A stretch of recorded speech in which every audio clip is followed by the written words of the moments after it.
This section has to do with eschatology, the end, and Muslims have thought a lot about this subject. Remember Vivian Stacy, who'd worked with Muslim women a lot for 40 years, first in Pakistan, then in the Middle East, and who did our course Understanding Muslim Women, saying that although they may be illiterate for the most part, they can't read the Quran, they don't know much about Islam at all, but they know quite a bit about this subject. They know about the judgment, and so they're thinking about it. That in itself tells you something about the fears, the fear that is in their hearts about the end. Let me mention some of the resources. I wrote an article called Islamic Eschatology, Implications for Christian Witness. Definitely, given the fear, the uncertainty, the lack of assurance, the implications for us is that Christ has power over death. And he gave us assurance of salvation, assurance of forgiveness. And we have eternal life through his name. It starts now when we believe on him. There are other sources, www.templemount.org/Islamic. That is where my article is found. And then www.discoverislam.com. What does Islam say about death? And as referred to previously, www.islamworld.net, and then Signs of the Day of Judgment and Life After Death. I wanted to zero in specifically on Al-Ghazali, the remembrance of death and afterlife. Also, let me mention Phil Parshall's book, Inside the Community, that I mentioned before, having to do with what Phil Parshall has written on the traditions. But Al-Ghazali talked about Muhammad, and he said that none are spared, even Muhammad, on page 58. And Al-Ghazali's point was that if even Muhammad was not spared, the agony, the fear, the terror of death, that we should take warning, and we should be scared enough to do something about it. In other words, that's the tactic that we should be, that fear will drive you to God consciousness and obedience and so on. He said that all would go to hell, only some would be spared, in page 58. Not Quran, that's page 58. Muhammad's tears at the time of his death were moving, and Aisha gave witness of this in the biography, of his fear of hell, didn't have assurance, and he needed prayer, pages 62 to 63. The Bukhari talks about terror and agony, and Abu Bakr was the first caliph. He also didn't know. He was afraid. He was terrified. And in that same book, it said Umar was a drowning man. That's the third caliph. I'm sorry, the second caliph. No hope, no assurance, only fear. Kenneth Craig has said that the end times for Muslims is only judicial. Again, no assurance, no comfort, no certainty. And does the gospel ever answer to a felt need there? Again, this is a very prominent doctrine. Muslims will say that it's second only to the oneness of God. In other words, Tawheed is the most important in Islam, but then the judgment is the second one. Again, women have much to suffer. 1 in 1,000 in heaven, according to the traditions, Mishkat, Bukhari, Muslim, and over again. Why? Well, some have the idea, that many of them have the idea, according to Vivian Stacy, that they can go to hell for being ungrateful to their husbands.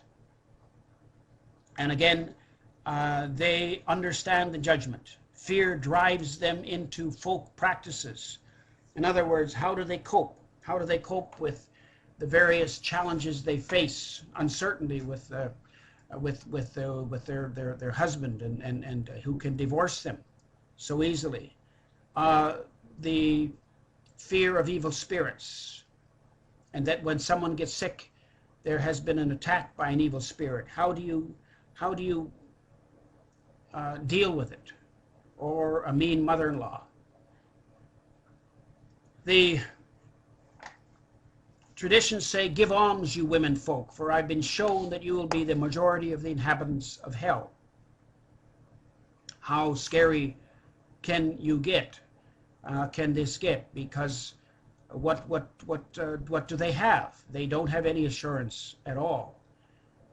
Nothing but fear and dread. Women, I think, have much more to fear than anyone else, and all of the Muslims have a lot to fear. They have no assurance at all. Judgment. When you get into the Quran, there is some very graphic descriptions of this time. The one section here talks about the folding up. That's the end. In other words, it's Surah number 81, just like Bedouins would fold up the tent and take off. This is the name of the Surah, Al-Takwir. And then it goes on, it says, when the sun with its spacious light is folded up, when the stars fall, losing their luster, when the mountains vanish like a mirage, when the she-camels, 10 months with young, are left untended, when the wild beasts are herded together in human habitations, when the oceans boil over with the swell, when the souls are sorted out, being joined like with like, when the female infant buried alive is questioned for what crime she was killed, when the scrolls are laid open, when the world on high is unveiled, when the blazing fire is kindled to fierce light. You see, this is very poetic stuff, isn't it? This is the Quran at its best. There's a difference between the Meccan surahs and the Medinan surahs. Again, Muhammad started to get his revelations in 610, and he spent the half of his revelatory career, if we could call it that, in Mecca. When he was in Mecca, the revelations were they had more to do with themes like this: heaven and hell, judgment. When he got into Medina, and the revelations continued from 622 to his death at 632 on June the 8th, that's today, they had to do with more with political matters, settling disputes, answering questions on legal matters. So this surah that we just read, 81, that was in Mecca. Notice that the sun darkens, the seas boil, stars fall, she-camels abort, pre-Islamic female infanticide. Muhammad did raise the status of women. That's true. He spoke against the bearing of infant females, for they had committed no crime at all. He did raise them in that sense, for women, but certainly didn't raise them in much compared to Christ, because Christ was very helpful to women. He had mercy on them. I sometimes tell my students about the similarity in stories. The story of a woman who came to Jesus, who was brought to Jesus in John chapter 8, along with her accusers. They said this woman was taken in adultery, in the very act. And they said Moses commanded her to be stoned. What do you say?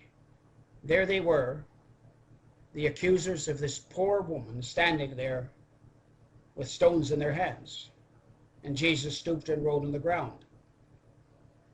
And said that, asked them, he said, you who was without sin cast the first stone. So they, one by one, starting with the eldest to the youngest, they left.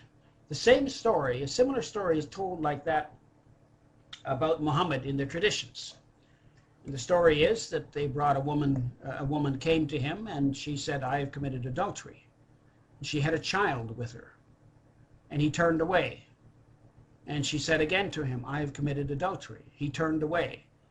And I believe it was the third time he said, take the child, and when it is wound, come back. And so when she came back after a certain amount of time, might have been 2 years, I don't know. Then he said, take her and stone her to death. Exactly the opposite of what Jesus did. This chapter in 22 of the Quran is also pretty dramatic stuff, and it goes on to describe the things that happen when the sky is cleft asunder, when the stars are scattered, when the oceans are suffered to burst forth, when the graves are turned upside down. Then shall each soul know what it has sent forward and what it hath kept back. There are some words in of this day that are quite descriptive. It is the day of judgment, as we have said, Yawm al-Qiyamah, or Qiyamat in Urdu, Yawm al-Akhir, the last day. It's also called the day of darkening. It speaks in the Quran of the sudden shout or thunderclap. Sounds very much like the Bible, doesn't it, in the Thessalonians, where the trumpet shall sound, and the dead shall be raised incorruptible. But here, again, it is a matter of judgment. It is not a matter of hope, not a matter of expectancy. It's a matter of fear. In 631, there are lots of woes. Woe is that day that is coming. Woe. And in other words, not a happy time, not a time to look forward to at all, but only a time to be afraid. 187 talks about, they ask thee about the final hour, Yawm al-Akhir. When will be its appointed time? Say the knowledge thereof is with my Lord. None but he can reveal as to when it will occur. Heavy were its burdens, though the heavens and the earth, only all of a sudden will come to you. And most men know not. But look at all the verses here. Much is written in the Quran about this. It's in Muslim thinking. Muhammad said a lot about it. He preached about it.